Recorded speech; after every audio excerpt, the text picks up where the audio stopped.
Et merci pour votre invitation. Je suis tout à fait honorée d'être ici devant un public aussi nombreux. Alors bien évidemment, il y a l'actualité qui nous interpelle, qui nous préoccupe. Nous observons tous aujourd'hui, pardon, mon ordinateur qui s'éteint, un monde que nous décrivons comme étant en crise et même traversé par une constellation de crises.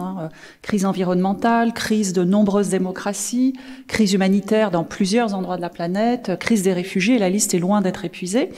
Et la guerre est elle-même généralement pensée dans la modalité de la crise. Elle est perçue comme un moment où l'acuité, l'intensité des violences marque une sortie des relations politiques ordinaires pour basculer dans des formes de violence exceptionnelles qui précisément sortent de l'ordinaire de ce que sont les relations politiques. Et donc nous pensons souvent la violence en termes d'effondrement de l'ordre social, et puis de façon plus générale, la guerre et la violence apparaissent comme, on pourrait dire, antérieures à la modernité, c'est-à-dire du moins dans une partie importante de la pensée politique et dans les sciences sociales. Alors la question que je voudrais poser aujourd'hui porte précisément sur les cadres intellectuels dans lesquels nous pensons et nous percevons la guerre. Qu'est-ce qui fait que nous pensons la guerre, cette forme si spécifique de la relation d'inimitié, en termes de crise politique? Qu'est-ce qui fait que nous considérons la guerre comme crise, rupture, anomalie ou anormalité du politique?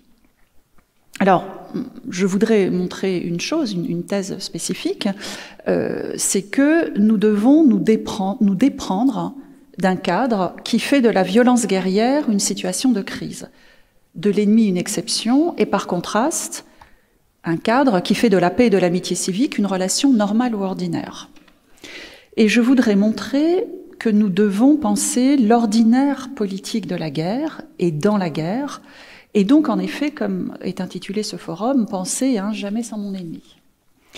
Alors, cela ne va pas de soi, et il faut d'abord comprendre ce qui fait que nous pensons la guerre et la relation d'inimitié comme anormale, et donc comme exceptionnelle. Et pour le comprendre, il faut faire un peu d'histoire des idées politiques. Alors, je vais développer 4 points. Pour plus de clarté, je les énonce. D'abord, je vais me référer à un modèle antique de l'amitié et de l'amitié politique. Deuxièmement, je montrerai comment un certain modèle politique moderne a été construit à partir de la guerre. Je parlerai de Hobbes, de Thomas Hobbes et de l'impasse, enfin d'un problème qu'il soulève. Dans un troisième temps, je montrerai que, en réponse à Hobbes, on a construit un autre modèle, qui est celui dont nous héritons, qui est ce qu'on pourrait appeler le rêve d'une politique sans violence.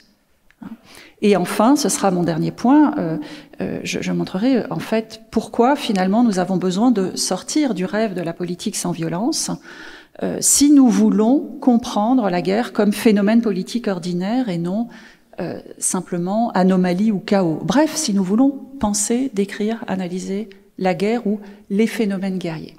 Alors je commence donc mon premier point par ce paradigme, ce cadre intellectuel ancien que vous connaissez très certainement, qui consiste à penser le politique comme amitié et comme paix, et donc de ce point de vue, dans ce cadre antique, la guerre, l'inimitié est une anomalie, est un dysfonctionnement, une crise, disons, une interruption du cours normal, voire même naturel des choses. Par exemple, si l'on se réfère à Aristote, vous connaissez cette célèbre phrase, Aristote dans la politique, qui dit que l'homme est par nature un animal politique, donc il ne s'accomplit pleinement, n'accomplit ses capacités, et même ne peut parvenir au bonheur que dans la communauté politique, celui qui vit en dehors de cette communauté est soit une bête, soit un dieu, dit Aristote. Et Aristote écrit que c'est l'amitié qui porte les hommes à la vie sociale. Et elle est donc le lien politique par excellence. Alors c'est une idée qu'on retrouve chez différents penseurs de l'Antiquité. On la retrouve dans l'Antiquité romaine, par exemple chez Cicéron, qui soutient que les hommes ont entre eux une société naturelle. Pourquoi ? Eh bien parce qu'ils ont la raison, ils ont le langage. Et l'amitié, elle est aussi le but de la vie politique. Ce qui signifie que la vie politique, elle ne sert pas seulement ou pas simplement à pourvoir aux besoins matériels des hommes, mais elle a pour fonction de nous permettre de développer une vie proprement humaine, hein, et donc une vie dans laquelle l'excellence humaine peut se développer et donc qui nous permet d'être pleinement humains. Troisième référence pour ce paradigme-là, hein, antique, disons un paradigme que l'on trouve sous une forme à la fois proche et différente dans le christianisme. Par exemple, si l'on se réfère à Augustin, à saint Augustin, qui lui oppose deux cités, hein, vous en avez peut-être entendu parler, il y a la cité des hommes, qui est travaillée par la guerre, par la dissension, par la division, par la violence, et la cité de Dieu, hein, qui est à la fois l'état antérieur dans lequel nous étions, et puis la fin des temps. Hein, et cette cité-là, elle est caractérisée par la paix, par l'entente, par l'harmonie, et c'est elle qui reviendra à la fin des temps. Mais ce qui est intéressant, c'est quoi? Eh bien, c'est de voir que lorsque Augustin pense la condition, disons, temporelle, terrestre des hommes, c'est une situation de guerre, mais parce que c'est une situation de déchéance, de chute. D'accord? Et au fond, la finalité de l'existence humaine, c'est de rejoindre cet état à la fois antérieur et en quelque sorte normal, qui est la paix. Donc, la question, c'est finalement, est-ce que nous sommes sortis de ce paradigme qui semble assez ancien, hein, qui fait de la paix, somme toute, la réalité première, et la guerre comme une rupture avec cette norme, d'accord, qui serait naturelle ou surnaturelle, c'est-à-dire divine. Alors, on pourrait penser qu'il y a eu un moment, et en particulier dans ce qu'on appelle la modernité, alors je dis la modernité, il y a des définitions différentes, mais là je me situe au XVIIe siècle, où l'on s'est mis à penser le politique, la relation politique, à partir de la guerre, donc aussi à partir de la relation avec l'ennemi, et donc on a fait de cette relation, disons, le cœur du politique, ou en tout cas la source du politique, hein, ce à quoi le politique avait avant tout à faire. Et donc là, c'est mon deuxième point, eh bien, c'est une conception que l'on trouve, disons, de façon assez paradigmatique chez le philosophe anglais Thomas Hobbes, hein, qui précisément, non seulement pense la relation politique comme n'étant pas naturelle, hein, mais comme étant une création humaine, comme étant un artifice, hein, comme étant quelque chose que nous instituons et qui ne correspond pas à des normes naturelles, hein, parce que la nature est anomique. Et surtout, ce que nous dit Hobbes, c'est que pour répondre à la question à quoi sert l'État, comment nous devons créer les institutions politiques, eh bien Hobbes crée une fiction que vous connaissez certainement, c'est la fiction de l'état de nature. Et que dit cette fiction? C'est une hypothèse, hein, ça ne renvoie pas à un état passé. Eh bien, elle dit comment nous vivrions en l'absence d'institutions étatiques. C'est-à-dire, si l'on supprime l'État, les lois, les institutions, qu'est-ce qui reste? Eh bien, il reste, dit Hobbes, un état de guerre de chacun contre tous, un état où l'homme devient un loup pour l'homme et où nous sommes constamment menacés de mort. Et par conséquent, dit Hobbes, c'est la crainte de la mort qui nous pousse à nous soumettre volontairement à un état fort, à la volonté puissante d'un législateur qui seul peut assurer la sécurité des individus. Et donc, que fait Hobbes? Eh bien, il postule que la relation d'inimitié est première, hein, que chacun devient, en l'absence d'État, l'ennemi de tous les autres. Pourquoi? Eh bien, parce qu'il est aussi mortellement menacé par tous les autres et qu'il peut anticiper, hein, se représenter la possibilité de sa propre mort. Alors, la création du politique, c'est l'institution du souverain, hein, que Hobbes utilise une métaphore qui est présente dans la Bible hébraïque et dans la Bible chrétienne, hein, le Léviathan, hein, qui est un monstre qui terrifie. L'État est un Léviathan, et il est institué pour cette seule raison, dit Hobbes, pour mettre fin à la peur qu'éprouve chacun à l'égard de tous les autres, en étant désormais le seul à inspirer la peur à tous. Et pourquoi? Parce qu'il est doté d'une autorité absolue. Donc on voit bien que Hobbes pose le problème de la guerre de façon fondamentale, de façon première. On voit bien comment il rompt, hein, avec les thèses antiques, avec tout le paradigme antique que je décrivais à l'instant, hein, avec l'idée d'une sociabilité naturelle et avec Aristote. Et donc l'ordre politique est institué contre la guerre, en réponse à la guerre ou en réponse à sa menace permanente. Et en particulier au risque de guerre civile que Hobbes a lui-même connu dans les années 1640 en Angleterre. En réalité, Hobbes ne résout pas un autre problème, c'est-à-dire qui est le problème de la guerre entre les États. Pour Hobbes, le Léviathan doit être absolu pour mettre fin au chaos et à la guerre que se font les individus, mais ce souverain ne peut pas se soumettre à un ordre international, à ce qu'on appelle aujourd'hui du droit international. Il ne peut pas limiter son autorité qui doit rester absolue pour garantir la paix interne, et s'il le fait, eh bien, il risque de détruire les conditions même de cette paix interne. Et donc, avec Hobbes, la solution à la guerre interne devient un problème à l'extérieur. Hobbes dit d'ailleurs que les États sont entre eux à l'état de nature. La puissance de l'État supprime la guerre interne, elle relègue la guerre aux frontières de l'État, comme guerre internationale. Et donc, paradoxalement, les conditions de l'amitié civile deviennent, en un sens, les conditions de l'inimitié internationale. Alors, il y a eu des réponses faites à Hobbes, ce sera mon troisième point. Ces réponses forment, disons, ce que j'appelle, avec un sociologue que je vais mentionner dans un instant, le rêve de la modernité sans violence. La difficulté posée par Hobbes a été prise au sérieux par un certain nombre de penseurs libéraux et par les Lumières, et pour y répondre, ils ont formé ce rêve d'une modernité donc libérée de toute violence. Et il me semble que c'est de ce cadre intellectuel dont nous héritons, et c'est ce cadre qui nous fait percevoir la guerre comme une situation exceptionnelle, en rupture avec ce que serait la normalité politique que je décrivais au tout début de mon propos. Évidemment, ce faisant, cela nous empêche de penser, comme je le dirai tout à l'heure, des aspects importants de la guerre comme de la paix, et aussi des relations politiques d'inimitié.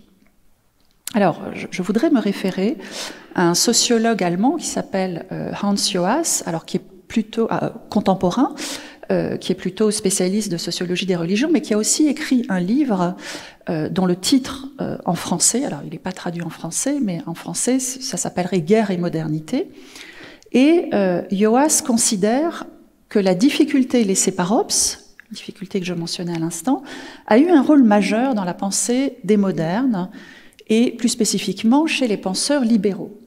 Alors quel est ce rôle? Eh bien, pour Joas, on peut identifier deux types de réponses à cette difficulté. Il y a une réponse républicaine, donc à l'intérieur des théories libérales, une réponse républicaine, et puis une réponse utilitariste. Alors qu'est-ce que c'est que la réponse républicaine? Eh bien, par exemple, c'est la réponse que forment des philosophes comme l'abbé de Saint-Pierre, qui propose, donc au XVIIIe siècle, d'adopter des traités internationaux, donc un développement du droit international, si vous voulez. La réponse de Rousseau, qui préconise de réduire l'interdépendance des États pour réduire les causes de guerre. Ou alors la réponse de Kant, qui voit une solution au problème posé par Hobbes dans l'adoption de constitutions républicaines. C'est-à-dire que dit Kant, du moins dans son texte sur la paix perpétuelle, il a changé d'idée selon les textes, mais en tout cas dans la paix perpétuelle, il dit qu'établir un État mondial ne serait pas une solution, ce serait un nouveau despotisme, mais si les États se transforment de façon interne et deviennent des régimes républicains, alors ils deviendront pacifistes. Pourquoi? Eh bien parce que les républiques, par nature, sont pacifistes, l'intérêt des citoyens y est mieux compris. Et donc, les sociétés politiques doivent devenir des républiques pour établir un ordre cosmopolitique pacifique. Donc ça, c'est la réponse que Joas identifie comme étant de type républicaine. Et puis, il y a aussi, parmi les libéraux, une réponse de type utilitariste, des thèses qui ont été aussi évoquées ce matin par Tristan Garcia. Les libéraux utilitaristes ont à l'esprit les dommages causés par la guerre dans la sphère économique, la dépopulation, la destruction de capital, l'augmentation drastique des impôts et de la dette publique, l'appauvrissement général, le rétrécissement, enfin la réduction du commerce international. Et donc il condamne la guerre, et puis, alors pour des raisons économiques, et puis aussi pour des raisons morales. Pourquoi ? Eh bien parce que la mort et l'injustice sont souvent imposées par des gouvernants pour des raisons égoïstes, et tout simplement souvent pour une erreur dans la conception de leur propre intérêt. Et donc des auteurs comme Montesquieu d'abord, Adam Smith ensuite, eh bien ont pensé les effets pacificateurs du commerce. Et donc l'idée c'est que le commerce, l'échange pacifique de biens, répond aux besoins, augmente le bien-être de tous et rend donc la guerre superflue. Le commerce international civilise.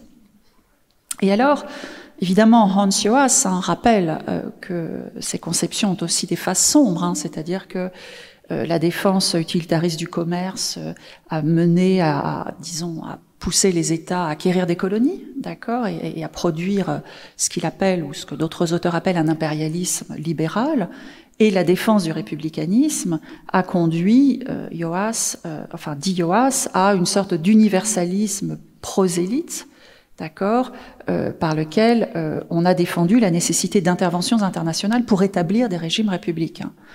Mais en laissant de côté ces aspects sombres, qui à eux seuls pourraient être largement développés, je voudrais souligner un point qui me semble important, c'est que lorsque nous pensons la guerre comme un état exceptionnel, ou comme un effondrement social, alors surtout par la guerre civile, eh bien nous avons finalement le paradigme moderne à l'esprit. Dans la philosophie du libéralisme, les guerres et les conflits internes, violents, apparaissent en quelque sorte comme des reliques d'un âge dépassé, qui n'a pas bénéficié des Lumières, qui n'a pas bénéficié de la modernité. Et les premiers libéraux eux-mêmes voyaient les guerres comme un vieux reste de l'esprit militaire aristocratique ou le résultat de caprices irrationnels et incontrôlés de despotes, même d'une situation d'arriération culturelle. Et donc la guerre est considérée comme, en quelque sorte, un stade primitif de l'humanité, tandis que la vie civilisée, elle, serait civile, et elle aurait à la fois interdit les traits martiaux, tout ce qui est lié à la guerre, mais elle les aurait en quelque sorte sublimés dans la compétition sportive, la compétition économique et dans le doux commerce, ce que Tristan Garcia évoquait ce matin. Bref, la pensée politique moderne a construit un paradigme qui sépare la politique et la guerre et qui fonde et justifie les institutions politiques sur la mise à l'écart de la guerre. Et la limite de cette conception est qu'elle nous empêche de penser tout un ensemble de phénomènes de violence et même plus largement l'intrication de la guerre dans la paix ou de formes de paix dans la guerre. Et elle a en quelque sorte promis un monde sans violence, un monde où la violence ne serait qu'un défaut de civilisation, un manque de civilisation. Mais peut-être que nous sommes aujourd'hui, c'est peut-être la raison du thème de ce forum cette année, nous sommes peut-être dans une situation où nous devons nous réveiller de nos rêves, car la guerre et la paix ne doivent peut-être pas être pensées en opposition, et la relation avec l'ennemi fait peut-être partie finalement de la politique, non pas exceptionnelle, mais ordinaire. Et ce sera le dernier point de mon propos, c'est-à-dire l'idée que nous avons besoin de repenser à la fois la guerre et la paix.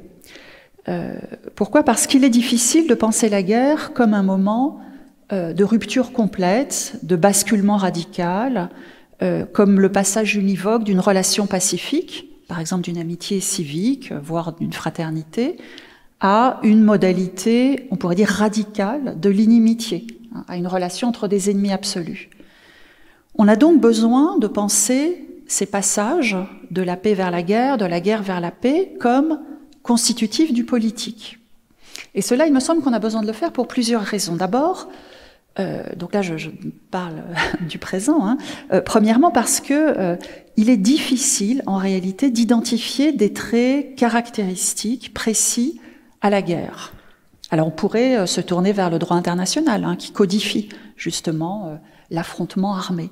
Sauf que dit le droit international? Il n'utilise plus il n'utilise plus le terme de guerre. Le vocabulaire que l'on trouve, c'est les termes de différend, avec un D, qui est évidemment un ensemble d'actions très très large, dont l'action violente ou l'action militaire n'est qu'un cas. On trouve l'expression de rupture de la paix, de situation conflictuelle, de conflits armés nationaux ou internationaux. Autrement dit, le concept de guerre semble terriblement flou et en tout cas inapte à saisir la variété des contextes qui relèvent d'un usage de la violence armée. Deuxième raison, la nature des violences, comme leur espace et leur temps, sont en réalité assez difficiles à déterminer. Les conflits transnationaux concernent par définition des territoires multiples. Ils impliquent directement et indirectement un ensemble d'acteurs publics et privés qui participent aux hostilités.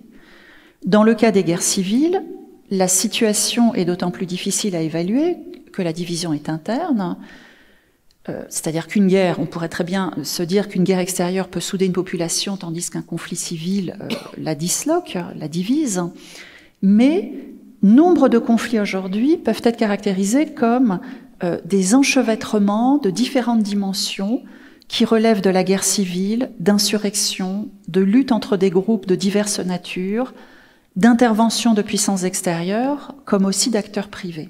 Donc il est très difficile de distinguer et d'identifier différents types de guerres. Troisième raison, il est aussi difficile d'identifier un fonctionnement social qui serait spécifique et exclusif au temps de la guerre, et donc qui devrait être radicalement différent du fonctionnement social propre au temps de la paix. Pourquoi? Eh bien parce qu'on observe dans les guerres des formes de composition ou de recomposition sociale, y compris dans les guerres civiles. Chacun des groupes, certes, est relativement séparé des autres, mais il entretient des formes de cohésion interne. Et il entretient aussi des relations avec des entités extérieures, des États étrangers, des ONG, des milices, des organisations politiques, des groupes économiques, etc. Et puis, les contextes de violence sont aussi des contextes moraux, en ce sens que les acteurs, les agents, ont des comportements qui souvent sont assez peu différents d'une moralité en temps de paix. On observe des formes de solidarité sociale, d'adaptation au groupe, de soins apportés au travail, d'adhésion à un sens de l'honneur ou à un sens du groupe, des formes de camaraderie, etc. Et à l'inverse, les temps de paix peuvent souvent rester tels, c'est-à-dire en paix, en vertu d'une certaine dissociation ou d'indifférence sociale, l'éloignement des individus évitant les conflits.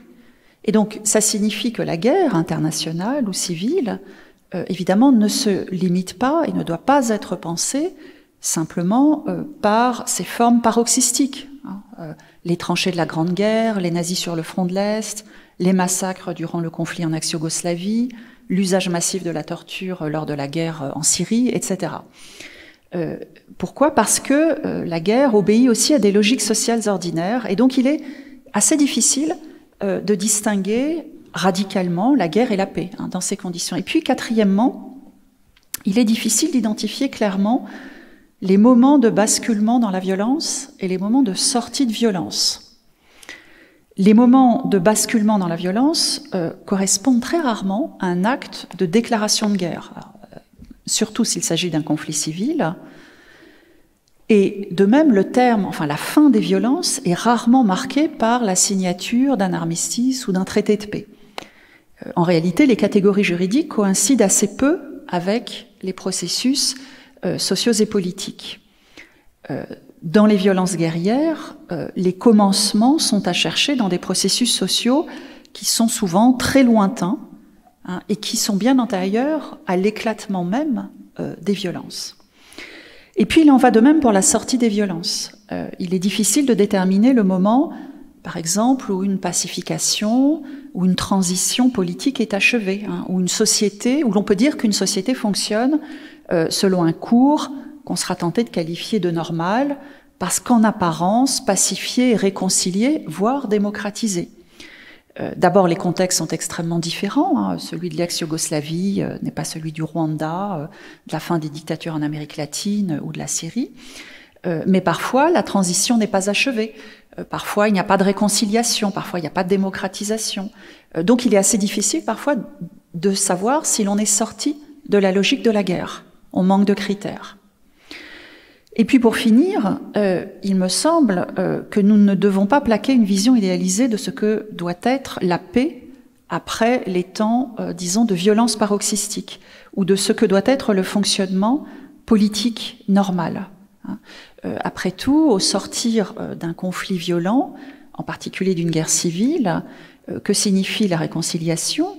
On demande souvent, c'est ce qu'observe Sandrine Lefranc dans son dernier livre, Comment sortir de la violence, eh bien, on demande souvent aux anciens ennemis des formes de réconciliation qui n'existent même pas dans les sociétés qui n'ont pas connu ces violences paroxystiques. On demande un lien social dense, on demande parfois même le pardon, hein, alors qu'il s'agit finalement de coexister sans s'entretuer. Voilà, donc on a ce qu'on appelle la paix et comment dire, est à la fois surinvesti, exagéré et ne correspond même pas à ce qui a lieu dans des sociétés qui n'ont pas connu ces formes de violence. Et donc pour finir, ce sera vraiment ma conclusion, je dirais que si l'on veut penser au-delà du paradigme de la modernité politique, au-delà d'un cadre qui nous fait considérer la guerre comme une anomalie politique et la violence comme une anomie, alors nous devons penser non seulement des phénomènes guerriers en temps de paix,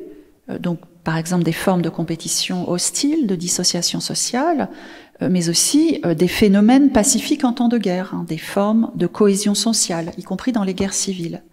Et donc, somme toute, ce sera mon dernier mot, le « jamais sans mon ennemi » doit toujours rester une question. Je vous remercie pour votre attention.